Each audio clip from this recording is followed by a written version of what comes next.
S'abonner massivement à RDC International avec Anastella la fraiseur.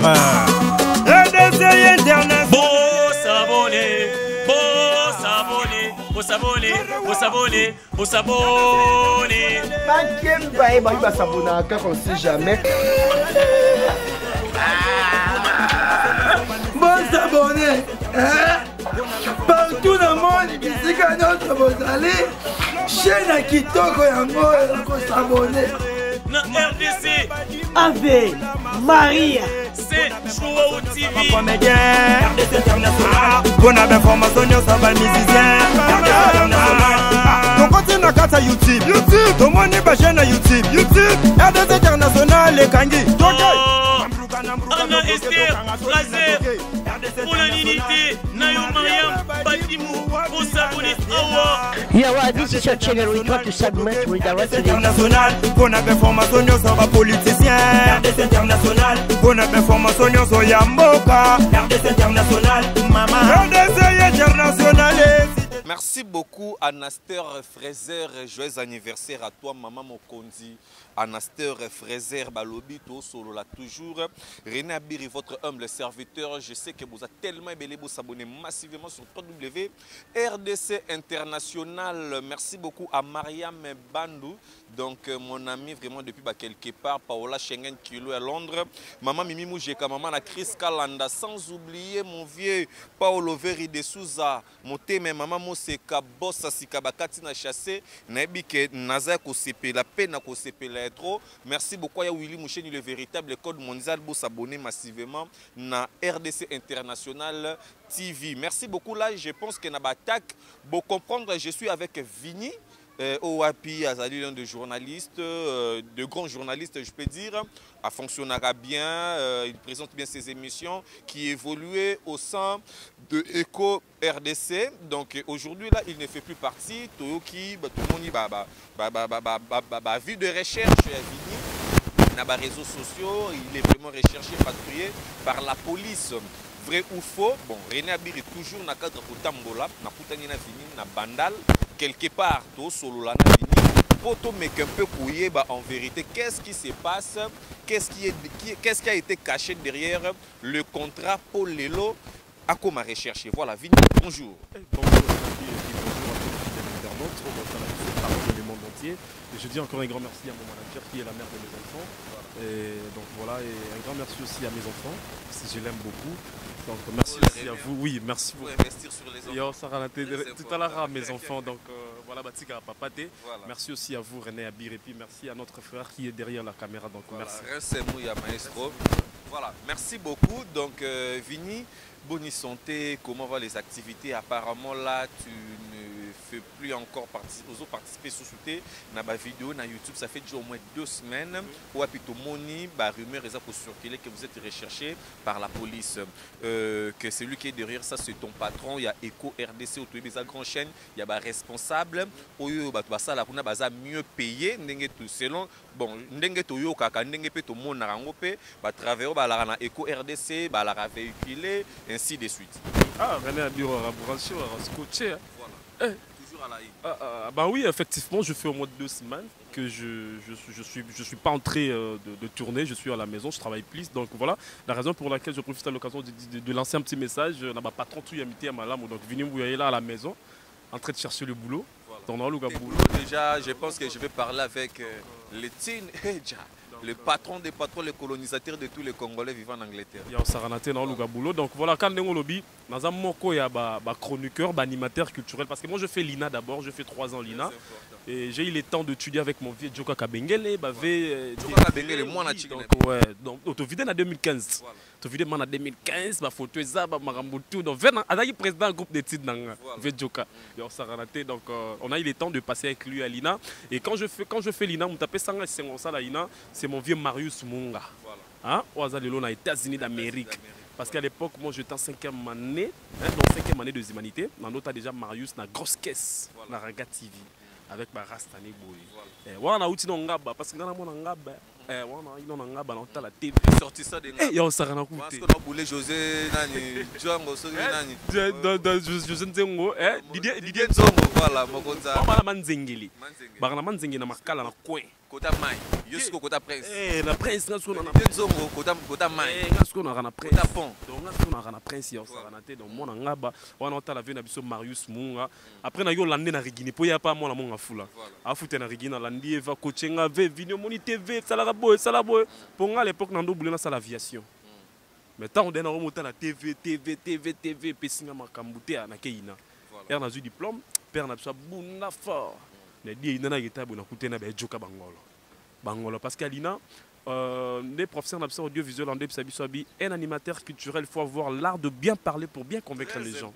Tu vois, il faut avoir l'art de bien parler. Biso sala stage là maman et mon mutana sida boke bobandi ko convaincre pour monter sans sa vie. Voilà. On prend tout ça stage là RTNC ba retena biso yo ça. Vous pouvez répondre rapidement à notre question. Oui, René Abiri. Nagi monga ba chroniqueur na banda ko évoluer na kati ya RDC. Nde ba tutu ba yebi ke RDC soza kuna seke makambo mais c'est archi faux. Ndako la la te moyo be sika tanga. Archi faux comment? Oui, ndako la. Pesio baka. Ndako ka. Pesio banda pesio na chéri. Et faut ah? Mais éco na visibilité pour bando tala mato e banaki. René Abiri toza no ba toza ba réaliste comment ça ngai. Première chaîne na banda na on YouTube, c'était Lisanga bana Congo bolimbi sanga pona kotanga kombo ya ex patron nga Thierry Ngandu malgré linga ba momi pe trop. On comprend? À l'époque, linga ba momi boss linga ba momi trop. Ba momi to shell balé ba momi. Te o sarana wa go bugo na tilo le langi ala momi na. Ah wa maman na habité me bagula ba bana na yambi na Lisanga bana Congo ba Christelle Kabeya ba Junior Moyo wa boza président Pelco. Ngam na chaîne internet. Na biga za reconnaissant. On s'en prend. Tant to bandi Lisanga bana Congo et ko RDC salamarate. Et ça l'a répété. Likanisi koute au Congo lisolo Congo mafuta Congo wolo bimate. Tora ba Lisanga bana Congo, tora ba Congo dialogue. On s'en prend. Tora ba tanet na outi Congo promo. Avant na ko RDC na outi Congo promo. Chaîne les na 116 000 abonnés. Na longo na Congo promo. Pour patron PC mis confiance na bandegone bando gérer chaîne. Olia yoga biso bana misala ya yoga bandegona e. O sali émission lelo boko sanga après 5 jours. Nani on dimango. Retard na longo na e ko RDC na beti porte ndé à la normal. Bon c'est bisinga bino vini ah ba salara essaye. Ah to e bioza de vini mais c'est le bon fonctionnement là. C'est le bon fonctionnement na bango to e bioza de vini mais pesa non moi 2 semaines mon boulot ya j'ai. Na celui là manager na qui est la mère de mes enfants. Na celui là mes mère yo moni ndé ni mère singa bi ah Mutona na yoga de ba sangona ye na bande mo ya bien te do be bana kana ba comédien ba journaliste mais zala sage. On se comprendre. Zala sage pour me être betango. Mais na bigi yo pour trop exigeant. Voilà manager nanga. Mère a fortifié nga. To sola le 26 na patron Eco RDC. Le 27 azuinga publié na groupe WhatsApp Eco RDC. Le 28 novembre 2019 na la première émission na Mama Kila ya comédien.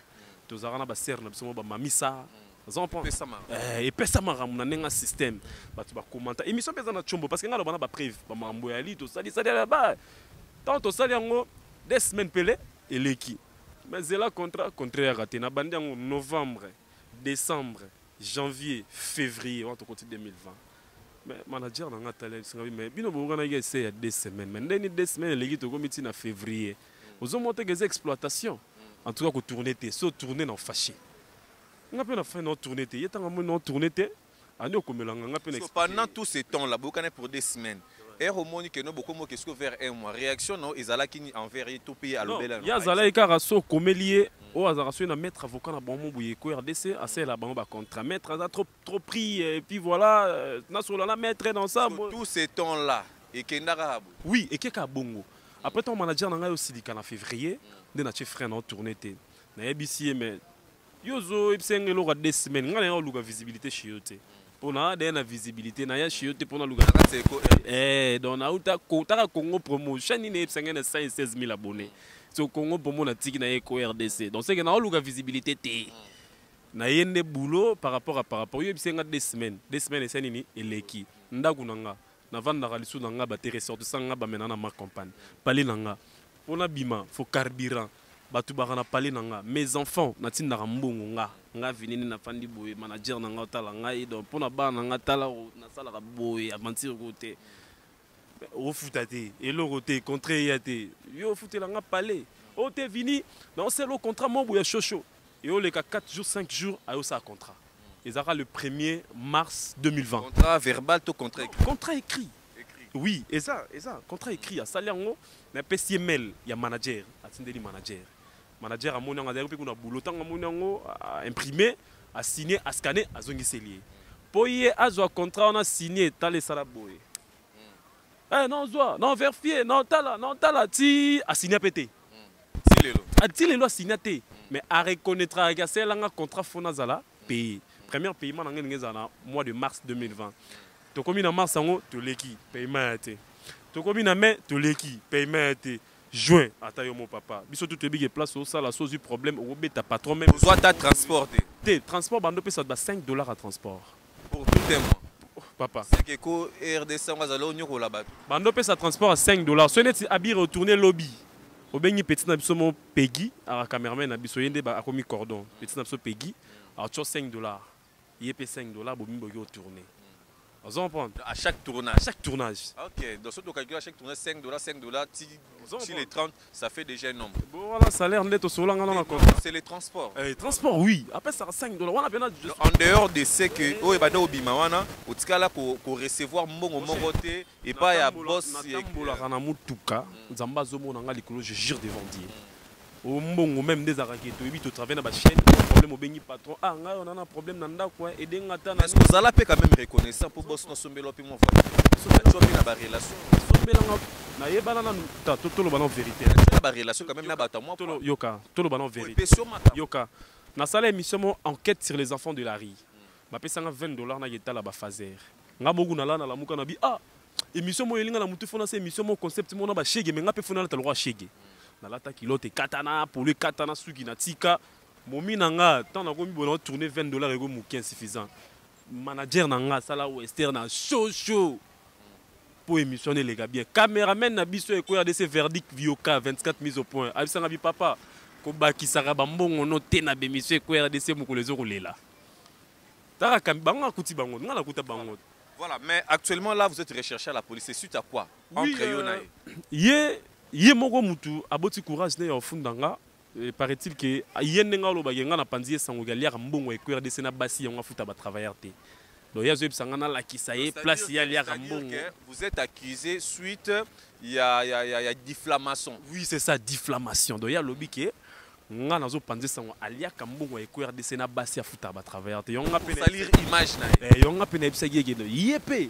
Ala kisanga kaka mutoyo ayebisaki yeki nga na lobi ya liaka mbongo ko RDC na basi puis makamone talinga tenga contrat na nga ndezo juger donc nga salaire na nga contrat au muto a signé te au chaîne est signé papa nana ba voice o yemo reconnaître que vini en tout cas limbisa pour na retard na bi que ozaki contrat na faut à la payer mais kasi na la justice ya za na poto yo a sopo lobe porter plainte a ozonde siko yende nga utiliser batu bafunda nga bakangisa nga donc c'est que na osamba na avocat na bango wana ya Eco RDC.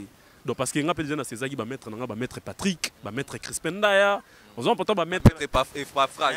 Toi ba maître batali lo ngwa ba bi ah mais ce type c'est un aventurier. Voilà. On va prendre. Voilà. Merci beaucoup Vini, nous sommes presque à la fin. Voilà, message ne cause à la nini pour na batutu ba o balandio, ba abonné à Eco RDC ou bazo mituna, ba makambo belé sur yo, ba ko retenir ni. Bon, en fait bande ko tout bota la biso sikobo comprendre que Vini Mbouya c'est pas un garçon d'abord trop orgueilleux, je suis très sympa et je sais ce que je suis en train de faire et puis je sais ce que je suis. Donc je sais qui je suis.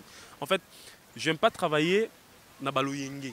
Nous avons mutabiloba lobate parce que ça déjà nature nangate. Au bon biso bateau toni okama trop na ba victoire na mo concept mo boy tant nzamba fungoli mo likamuna lukana sa ba aventure te pe na luka te muta blague na cop nanga parce que naza bir na ko sauter naza complet na betaka batterie na betaka drum na yembaka na betaka guitare et j'ai l'art de bien parler pour bien convaincre les gens. Ça dit na bateau tout bota la biso.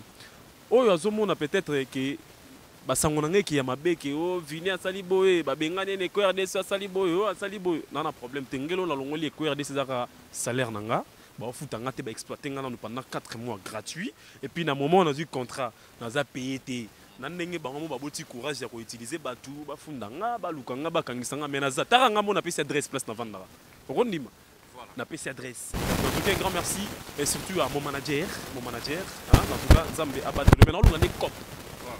Comme on va trouver la solution. Mais la personne sur merci na bossa na te bato tu na yeba lelo na yeba ba onto na za na TV Kimite pour na TV Kim na yeba mutu te bato tu bolinga ka vini mbuya donc vini mbuya yeyo nzamba zala na bino abatela bino parce que toza tellement belé mais papi mpuitu il a na Londres patron silencieux et ba car na nga bolongola ngo za mambo ko RDC te voilà car na nga en tout cas merci. Voilà, merci beaucoup. Là, c'était Vini. Donc, on a pu exprimer à répondre aussi, je pense, à ma question.